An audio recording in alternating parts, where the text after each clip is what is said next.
Our objective was the destruction of Iran's nuclear enrichment capacity and a stop to the nuclear threat. که ایران باید غنیسازی داشته باشه یا نداشته باشه به شما چه؟ ইরানের একাধিক পারমাণবিক স্থাপনায় যুক্তরাষ্ট্রের হামলার পর এবার সরকার পরিবর্তন নিয়ে মন্তব্য করেছেন মার্কিন প্রেসিডেন্ট ডোনাল্ড ট্রাম্প। পরোক্ষভাবে তিনি তেহরানের সরকার পরিবর্তন করার হুমকি দিলেন। Regime Fordo, Natanz, and Esfahan.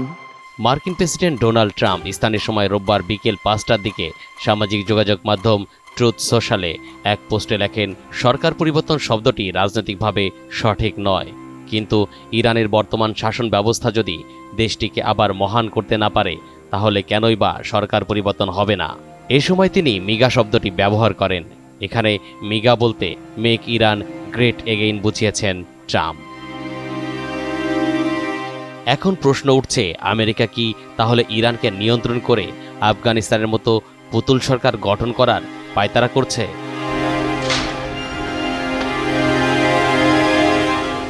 এদিকে গত কয়েকদিনে ইরান ও ইসরায়েলের মধ্যে হামলা পাল্টা হামলার ঘটনা ঘটেছে। রোববারও তেল আভিভে ব্যালিস্টিক ক্ষেপণাস্ত্র হামলা চালিয়েছে ইরান। আবাসিক এলাকার ভবনেতে ক্ষতিগ্রস্ত হয়েছে। 2 দফায় ইরান অন্তত 27টি ক্ষেপণাস্ত্র নিক্ষেপ করে। এগুলো ইসরায়েলের কেন্দ্রস্থল ছাড়াও হাইফা, নেসজিউনা, রিশন লেজিউন এলাকায় আঘাত হানে। অন্যদিকে ইসরায়েল তেহরান, কেরমানশাহ ও হামেদানে বিমান হামলা চালায়। তারা ইরানে ক্ষেপণাস্ত্র মজুদাগার ও উৎক্ষেপণ স্থল, রাডার, উপগ্রহ সিস্টেম এবং ভূমি থেকে আকাশে উৎক্ষেপণযোগ্য ক্ষেপণাস্ত্র লঞ্চারে হামলা করেছে বলে জানিয়েছে ইসরায়েলি কর্মকর্তারা। হামলা পাল্টা হামলার মধ্যে যুক্তরাষ্ট্রের প্রেসিডেন্টের উস্কানিমূলক বক্তব্য যুদ্ধের মাঝে পারদ ঢালছে।